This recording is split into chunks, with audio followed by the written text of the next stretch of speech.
L L language అంటే భాష. God does not listen to the language of the tongue. భగవంతుడు నీ నాలుకతో పలికేటువంటి అంటే నోటితో పలికేటువంటి మాటలు ఏమి ఆయన వినిపించుకోడు. God does not listen to the language of the mind. అంటే ఏమిటి? ఇందాక చెప్పినట్టుగానే టంగ్ అన్నారు, ఇక్కడ ఏమిటి? మైండ్, మన మనస్సు. మన మనస్సుతో కూడా ఆయన్ని మాట్లాడినటువంటి మాటలు ఆయనకు వినిపించవుట. God listens only to the language of the heart which is love. భగవంతుడు నీ హృదయ భాషని ఆయన వింటాడు. అదేమిటి నీ హృదయ భాష? అది ప్రేమ. బాబా ఎప్పుడూ చెప్తూనే ఉంటారు, నన్ను ప్రేమించగలిగినట్టుగా ఎవళ్ళు నన్ను ప్రేమించలేరు. ఒక్క మెహరా మాత్రమే నన్ను నేను ప్రేమించవలసిన విధంగా ఆవిడ ప్రేమిస్తోంది. మిగతా వాళ్ళకందరికీ ఈ లవ్ అనేది, ఈ ప్రేమ అనేది నేను ఒక బహుమతి కింద ఇస్తేనే గాని మీరు నన్ను ప్రేమించలేరు. ఈ లవ్ అన్నది, ఈ ప్రేమ అన్నది ఎంత కష్టమో మనకి తెలుసు. ఇప్పుడు దీని ప్రకారంగాను ఆయనే ఒక బహుమతి కింద మనకి ఇస్తారట. ఆయన ఇచ్చినప్పుడే మనం ఆయన్ని ప్రేమించగలగడం సాధ్యమవుతుంది. The most practical way for the common man to express this language of the heart. చాలా ప్రయోగవంతమైనటువంటి భాష మా సామాన్య మానవుడికి అది ఆయన ఆ ప్రేమ అనేటువంటి భాషతోనే, అంటే నీ హృదయంలో ఉన్నటువంటి ప్రేమ అనే భాషతోనే ఆయన నువ్వేమో ప్రయోగాత్మకంగా, ప్రాక్టికల్గా అన్నమాట నువ్వు ఆయన్ని ప్రేమించగలుగుతావు. అదొకటే సామాన్యమైన మానవుడికి సాధ్యం అవుతుంది. While ascending to daily life duties, మనం ప్రతిరోజు బాబా మీ యొక్క దినచర్యనంతా మీరు ఏమి వదులుకోకర్లేదు. మీరు మీ దినచర్య చేస్తూనే నన్ను హృదయంతోనే నన్ను జ్ఞాపకం పెట్టుకొని మీరు చెయ్యండి. ఇదే చాలా ప్రయోగాత్మకమైన వీలైనటువంటి సామాన్య మానవుడికి ఉన్నటువంటి అవకాశం. అది ఏమిటి? మనం రోజును చాలా మందితో మాట్లాడుతూ ఉంటాం కదా. స్పీక్ లవింగ్లీ, ప్రేమతో మాట్లాడండి. థింక్ లవింగ్లీ, ప్రేమతోనే ఆలోచించండి, ప్రేమపూర్వకంగానే ఆలోచించండి. And act lovingly towards all man kind. మనం అందరితోనూ పరిచయం చేసుకుంటూ ఉంటాం, మనం మాట్లాడుతూ ఉంటాం కదా. ఈ 3 విధాలుగా, ఇది ప్రేమగానే మాట్లాడడం, ప్రేమగానే వినడం, ప్రేమగానే ఆలోచించడం, ఇవి నువ్వు ప్రతి వాళ్ళతో చేసినట్టయితే నువ్వు నన్ను చాలా జ్ఞాపకం పెట్టుకున్నవాడు అవుతావు దినంలో పూర్తి దినం అంతాను. అంతేగాని నువ్వు నన్ను ప్రేమించవలసినట్టుగా మీరు ప్రేమించలేరు. అంచేత మీరు సామాన్యమైన జీవితం ప్రతిరోజు జీవిస్తూ ఉంటారు కదా. మీ దినచర్య ఏదో ఉంటుంది. ఆ దినచర్యలోనే నువ్వు ఎవరినైతే కలుసుకుంటున్నావో వాళ్ళతోనూ ప్రేమగా మాట్లాడు, ప్రేమగా ఆలోచించు, తర్వాత ప్రేమగా నన్ను అందరినీ ప్రేమతోనే నువ్వు పలకరించు. ఈ విధంగా నువ్వు చేసినట్టయితే ఇది చాలా ప్రయోగాత్మకమైనటువంటి భాష, అది నన్ను ప్రేమించినట్టు అవుతుంది అని బాబా చెప్తున్నారు. Irrespective of caste, creed and position, taking God to be present in each and everyone. నువ్వు మాట్లాడే వాళ్ళతో, నీ సంపర్కం చేసుకున్న వాళ్ళతో దినచర్యలో దానికి కులమతాల యొక్క భేదం లేకుండా వాటిని వాళ్ళలోనే భగవంతుడు ఉన్నాడు, ఆయన నిత్యము ఆయనలోనే నువ్వు మాట్లాడుతున్న వాళ్ళతోనే ఉన్నాడు అన్నటువంటి భావంతో, అంటే నువ్వు భగవంతుణ్ణే తోనే మాట్లాడుతున్నావు, భగవంతునితోనే నువ్వు దినచర్య చేస్తున్నావు, భగవంతున్నే నువ్వు ప్రార్థిస్తున్నావు అన్నటువంటి ఆ భావనతో కనుక మీరు ప్రతి వాళ్ళని కూడా పలకరించినట్టయితే, ప్రతి వాళ్ళతో కూడా మీరు మాట్లాడినట్టయితే అది నన్ను ప్రేమించిన దాంతో సమానము. ఇది ఒకటే మీకు ప్రయోగాత్మకంగా చేసుకోగలిగినటువంటి విషయం. కానీ మీరు నన్ను ప్రేమించవలసిన విధంగా మీరు నన్ను ప్రేమించలేరు. కానీ ఈ విధంగా కనుక మీరు చేసినట్టయితే మీరు నన్ను ప్రేమించిన దానితో సమానము అని బాబా ఇక్కడ చెప్తున్నారు. ఎంచేతంటే సర్వత్రా మొత్తం విశ్వం అంతా నిండినవాడు ఆ భగవంతుడు ఒక్కడే. ఆ భగవంతుడు లేని చోటు లేదు, ఆయన వినిపించినటువంటి చోటు లేదు, ఆయన జీవించినటువంటి చోటు లేదు. అన్నిట్లోనూ ఆయన జీవిస్తున్నాడు అన్నటువంటి భావంతో, అందరిలోనూ భగవంతుడే ఉన్నాడన్నటువంటి భావంతో నువ్వు ఎప్పుడైతే నీ దినచర్యనంతా నువ్వు ప్రతిరోజు గడుపుతూ ఉంటావో అదే నన్ను ప్రేమించవలసినటువంటి భాష అని బాబా ఇక్కడ చెప్తున్నారు. లాంగ్వేజ్, బాబాస్ లాంగ్వేజ్ ఏమిటట ఇక్కడ ఆ బాబా లాంగ్వేజ్ కూడా చెప్తున్నారు. Whenever I say a thing I naturally use my own language and whatever is said by me is truth. నేను ఎప్పుడైతే ఒక విషయం గురించి నేను మాట్లాడుతూ మీకు చెప్తామని చేస్తూ ఉంటుంటే అది సామాన్యంగా అది నా భాషలోనే నేను చెప్తాను. అది ఆ భాష ఎలాంటిది అంటే ఆ భాష యొక్క అర్థం ఏమిటి? నేను చెప్పినటువంటిదంతా కేవలము సత్యము, అదే భగవంతుడు అన్నటువంటి భావనతో నువ్వు ఆ విధంగా బాబా ఏమో ఆ విధంగా మన్ని ఆయన భాషను అర్థం చేసుకోమంటున్నారు. But my language is such that none can understand or grasp the underlying meaning of what I say. కానీ సహజంగా ఆయన భాష ఎలాంటిదంటే ఆయన్ని అర్థం ఎవళ్ళు కూడా ఆయన అర్థం చేసుకోలేరు, అందులో ఉన్నటువంటి భావన వాళ్ళు గ్రహించలేరు, దానిలో ఉన్నటువంటి అర్థాన్ని వాళ్ళు గ్రహించలేరు. ఆ బాబా ఏమైతే చెప్తున్నారో అని బాబా చెప్తూ, therefore when I want to say a thing I have simultaneously to make use of your language also. అంచేత నా భాష మీకేమీ అర్థం కాదు కాబట్టి నేను ఏదైనా విషయం గురించి నీతో మీకు చెప్తూ ఉంటే అది 2 భాషల్లో ఉపయోగిస్తాను. అదేమిటి నా భాష, అదే విధంగా అదే సమయంలో మీ భాషలో కూడా నేను ఉపయోగించి దాన్ని నేను చెప్తూ ఉంటాను. knowing well that you would understand nothing whatsoever if I were to make use of my language alone. ఎలాగా ఆయనకి తెలుసు తన భాషలోనే కనుక తను మాట్లాడినట్టయితే దాని యొక్క అంతరార్థం మీరు ఎప్పుడు కూడా దాన్ని అర్థం చేసుకోలేరు. అంచేత మాట్లాడుతూ ఉంటాను, అదే సమయంలో నా భాష కూడా ఉపయోగిస్తూ ఉంటాను. కానీ అది మీకు అర్థమయ్యే విధంగా మీ భాషలోనే నేను అది చెప్తూ ఉంటాను అని బాబా యొక్క లాంగ్వేజ్ గురించి ఆయన దాని గురించి తను చెప్పుకుంటున్నారు.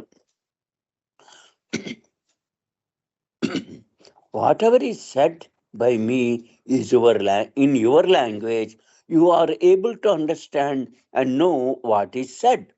నేను ఎప్పుడైతే నీ భాషతో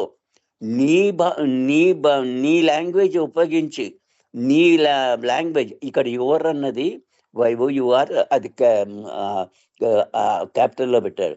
your language are able to understand, నేను మీ భాషతో మాట్లాడినటువంటి ప్రతిదాన్ని కూడా మీరు ఏం చెప్తున్నానో అది మీరు అర్థం చేసుకోగలుగుతారు. But that which is said in my own language is impossible for you to understand. నేను కేవలం నా భాషనే ఉపయోగించుకుంటూ నేను చెప్పానంటే అది మీకు అర్థం చేసుకోవడం అసాధ్యం అవుతుంది. ఇక్కడ మై ఓన్ లాంగ్వేజ్ అని అది కూడా క్యాపిటల్స్లో పెట్టారు, ఇటాలిక్స్లో పెట్టారు. However much you may all try to interpret and grasp the underlying meaning behind my words. అది ఏమిటి?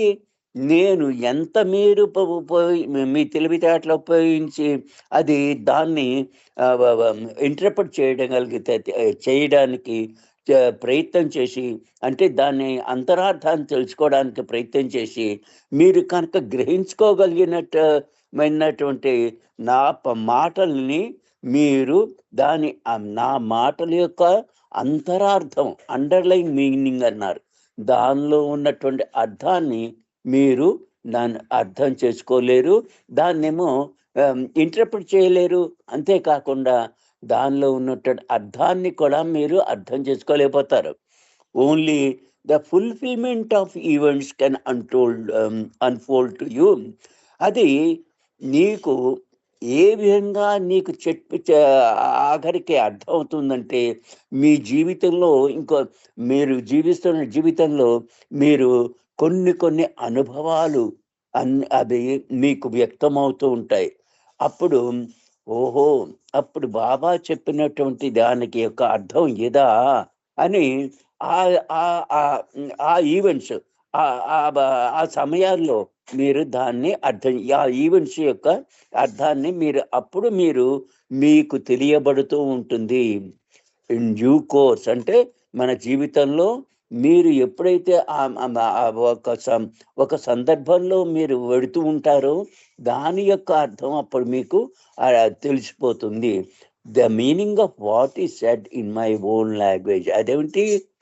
దాని అర్థం నా యొక్క సొంత లాంగ్వేజ్లో నేను ఏదైతే చెప్పానో దాని యొక్క అర్థం తెలుసుకోవడానికి కొన్ని సంఘటనలు జరగాలి. ఆ సంఘటనలు జరుగుతున్నప్పుడు మీకు ఓహో, అప్పుడు బాబా చెప్పింది దాని అర్థం ఇదన్నమాట అని మీకు అర్థం అవుతుంది. లాస్ట్ వర్డ్స్ బాబా యొక్క చిట్ట చివరి మాటలు ఇక్కడ చెప్తున్నారు. యాద్ రఖ్, remember this, then he gets heard in English. Baba ఇంకా ఆఖరి 1969లో జనవరి 31ని ఆయన జీవితాన్ని వదిలిపెడుతున్నప్పుడు అప్పుడు బాబా గట్టిగా తెలిసేట్లాగా జ్ఞాపకం ఉంచుకో అని ఆయనేమో చెప్తూ, ఈ విధంగా కూడా కొంత గచ్చర్లు ఎవరికి చెప్తున్నారు? బాబు కల్చూరికి, ఆఖరి దగ్గర ఉన్నటువంటి అందరిలోనూ బాబు కల్చూరికి అర్థమయ్యేట్లాగా ఇలా చెప్తున్నారు. యాద్రక్, జ్ఞాపకం ఉంచుకో అది చెప్పి, ఇది యాదరక్ అన్నదేమిటి? అదేమో హిందీ భాష. ఇంకా ఇంగ్లీష్లో కొన్ని చెప్తున్నారు ఆయన. I am not this body, నేను ఈ శరీరాన్ని కాదు అని బాబా చెప్పారు. అంటే ఆయన శరీరాన్ని ఆయన ఉంటేనే ఆయన ప్రేమించగలం అన్నటువంటి భావన మీరు పెట్టుకోకండి. ఎంచేతంటే ఈ శరీరాన్ని నేను కాదు, నేను సర్వత్రా నిండి ఉన్నటువంటి ఎల్లకాలము ఎల్లవేళ్లలో నేను నిండి ఉన్నవాణ్ణి. విశ్వంలో నేను ఒక్కడే. మీరు ఉన్నారని అనుకుంటున్నారు, కానీ నేను మీలో ఉన్నాను. ఇది జ్ఞాపకం పెట్టుకోండి. అందరిలోనూ ఉన్నాను నేను, ఇది జ్ఞాపకం పెట్టుకోండి అని గట్టిగా సౌఖ్య చేసి బాబు కల్చూరితో ఇలా చెప్పారు. ఇది లార్డ్ మెహర్ అన్నటువంటి రివైజ్డ్ ఆన్లైన్ వర్షన్లో పేజీ 53399 5399లో ఇది రికార్డు చేయబడి ఉంది. ఇక్కడంతా లాంగ్వేజ్ అయిపోయింది. లాంగ్వేజ్తో బాబా చెప్పవలసింది ఆయన చెప్పారు. తర్వాత లా అంటే శాసనం. లా గురించి ఇలా చెప్తున్నారు. Law is good. శాసనం ఉండడం అనేది మంచిదే. ఈ శాసనం అంటే ఏమిటి? మన సాధారణంగా జడ్జెస్, కోర్టులు వీటిలోనే మనం లా అని వెళ్తూ ఉంటాం. కానీ భగవంతుడి యొక్క లా ఒకటి ఉంది, అది డివైన్ లా. అదేమిటి? The whole universe is based on the divine law of love which covers all existence. మొత్తం ఈ విశ్వమంతా కూడా దేని మీద ఆధారపడింది? దివ్యమైనటువంటి శాసనంతో ఆధారింపబడింది. అదే ఆ భాష ఏమిటంటే ప్రేమ. అదేమో ఉన్నటువంటి ప్రతి ఉనికిని కూడా ప్రతి వస్తువులోను, ప్రతి జీవిలోను మొత్తం అంతా అది ఆ ప్రేమ అనేది నిండి ఉంది. అదే దివ్యమైనటువంటి ప్రేమ. ఆ దివ్యమైనటువంటి ప్రేమే అది నిజమైనటువంటి దివ్య శాసనము. Whatever is to happen will happen. ఏది జరగవలసి ఉందో అది జరుగుతుంది. This is the principle, or as I call it the law of must. దీన్ని ఏమిటి ఒక ఒక ఒక శాసనం కింద ఒక విధంగా మరి చెప్పాలంటే ద లా ఆఫ్ మస్ట్. ఇది తప్పకుండా అలాగే జరగాలి. మస్ట్, MUST, మస్ట్ అని అది బాబా ఇన్వర్టెడ్ కామాలో పెట్టించారు ఇక్కడ. ఏది జరగవలసి ఉందో అది తప్పకుండా జరుగుతుంది. The law on which universal illusion thrives. ఇది ఆ లా దేని మీద ఉంది? మొత్తం వ్యాపకమైనటువంటి మాయ, భ్రమ, భ్రాంతి దాని మీద ఆధారపడి ఈ యొక్క శాసనం నిలబడి ఉంది. ఇదంతా దృశ్యం అంతా మనకి మాయే కదా. భగవంతుడి యొక్క అనుభూతి పొందేదాకా మనం ఈ విశ్వం మీద ఉంటాము, విశ్వంలోనే ఉంటాము. ఆఖరికి 6వ భూమిక నుంచి 7వ భూమికి వెళ్ళిన తర్వాత దాకా ఈ విశ్వంతోనే మనం ఉంటాం. అది ఆ విశ్వం దేని మీద ఆధారపడింది? అన్ని భూమికలు, అన్ని జీవరాశులు, అన్ని వస్తువులు, అన్నిటికీ అది ప్రాణం అయి ఉంది. అదే ఆ ప్రాణమే నీకు చివరి దాకా భగవంతుణ్ణి తెలుసుకోవడానికి, నీకు ఈ మాయ నుంచి విడిపోయి నువ్వు భగవంతుణ్ణి తెలుసుకోవడానికి అది ఉపయోగపడుతుంది. అంచేత ఈ లా అన్నది చాలా చాలా ఈ యొక్క శాసనం అన్నది ఈ విధంగా ఈ మాయలోనే నిండి ఉంటుంది, మాయతోనే నిండి ఉంటుంది. డివైన్ లా ఏమిటి? అది భగవంతుడి మీద ఆధారపడి ఉంటుంది. నువ్వు ఆధ్యాత్మిక మార్గంలో ఎప్పుడైతే ఎంటర్ అవుతావో దాని మీద ఆధారపడి ఉంది ఈ డివైన్ లా. కానీ మొత్తం మీద నీకు కావాల్సింది ఏమిటంటే భ్రమపూరితమైనటువంటి మాయా ప్రపంచంలో నువ్వు జీవిస్తున్నావు కాబట్టి ఆ మాయ మీదే ఆధారపడి ఉన్నది ఇది అదిలా. You are taking birth at a certain time, you are giving up a body at a certain time, is all according to law which happens. Your 1 minute. Oh, Jai Baba, Jai Baba.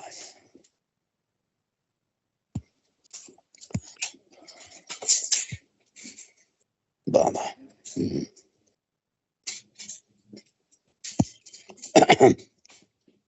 అది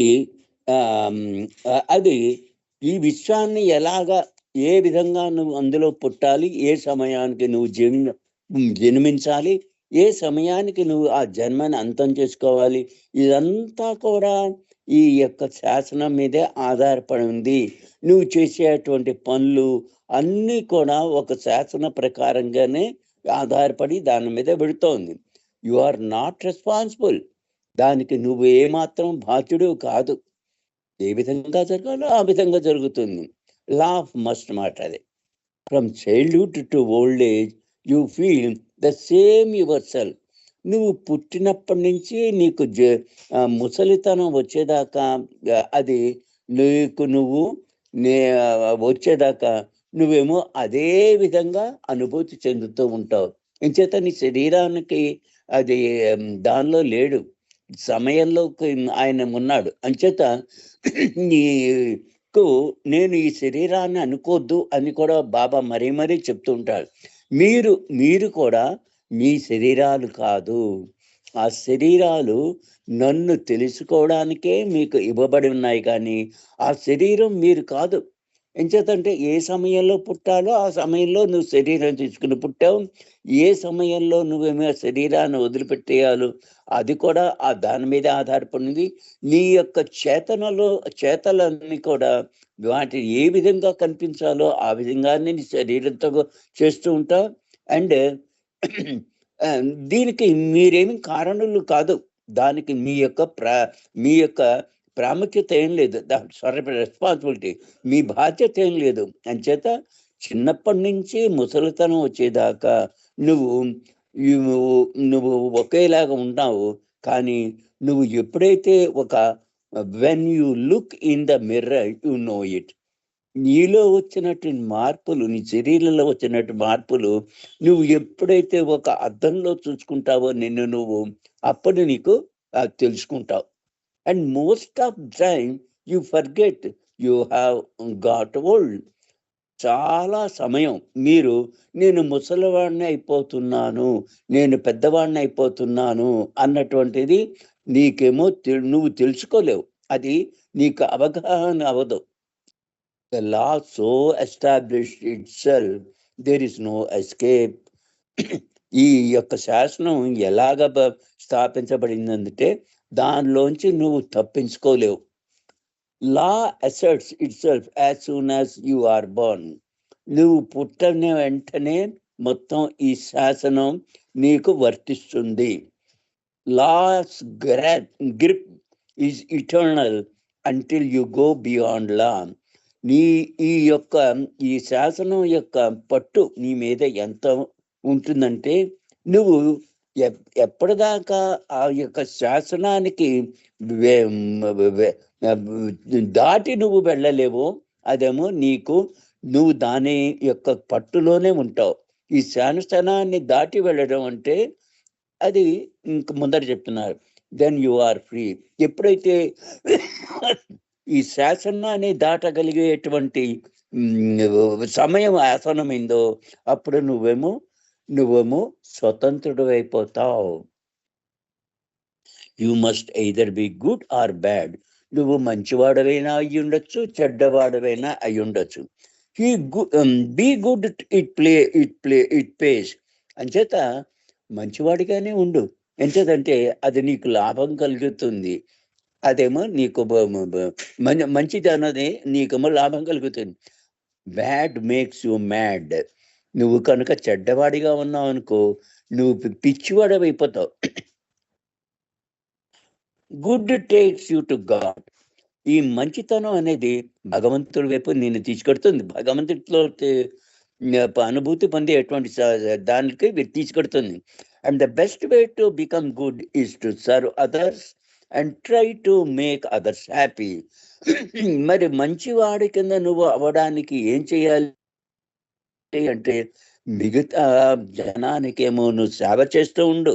అదే కాకుండా వాళ్ళని ఆనందపరచడానికి ప్రయత్నించు. ఇదేమో లా, divine లా. అది the quick and unfailing responsiveness of souls is experienced in the law that hate begets hate, lust begets lust, and love begets love.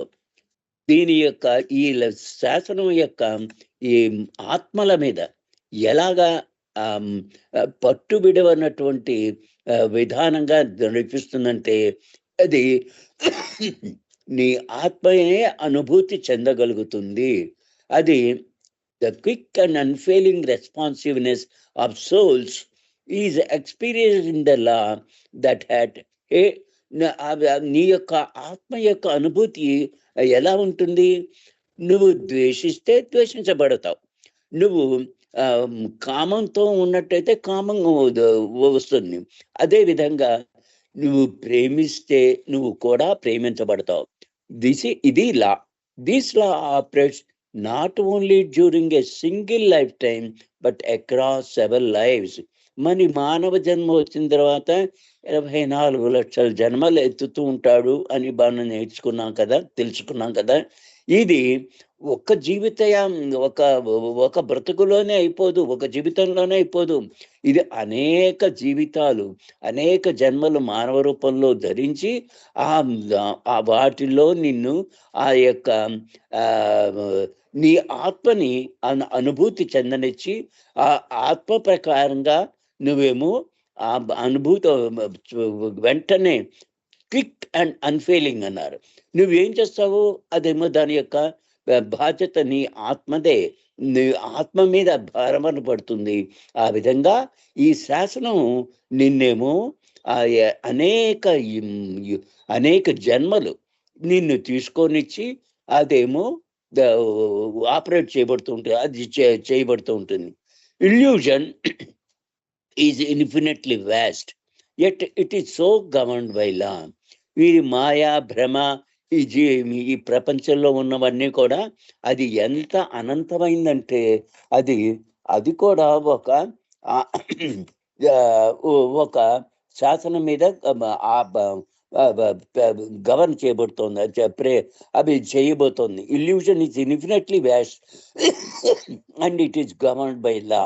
ఆ యొక్క ఆ భ్రమ మాయా భ్రమ ఇవన్నీ కూడా దానికి ఒక శాసనం ఉంది, దాని వకాలే దాన్ని ప్రాలింపబడుతూ ఉంటాయి.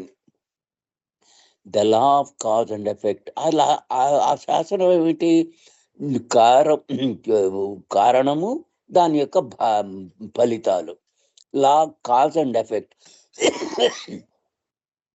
Which none can escape. దాన్ని ఎవ్వళ్ళు తప్పించుకోలేరు. Belongs to this law. ఎవ్వరు తప్పించుకోలేనటువంటి ఆ శాసనం ఏమిటి? అది కారణము, దాని యొక్క ప్రభావము. నువ్వు ఏ కారణంతో చేశావో, ఏ విధంగా జీవిస్తున్నావో దాని యొక్క ప్రభావం కూడా నీకు అదే విధంగా నీకు అందుతుంది. ఇది లా ఆఫ్ మస్ట్లో ఇది ఒక భాగము. అంటే చేసిన దానికి చేసుకున్న దానికి అనుభూతి చెందవలసిందే. అంటే it is impossible for one of one self to overcome this operation of the law and merge in the truth. ఎవరికి వాళ్ళు ఈ శాసనాన్ని అధిగమించడమే అసంభవము. అదే కాకుండా నువ్వు నేను ఆ సత్యాన్ని, నేను ఆ భగవంతుడు, నీలో భగవంతుడు ఉన్నాడు, ఎంతైనా విశ్వమంతా నిండి ఉన్నాడు ఆయన.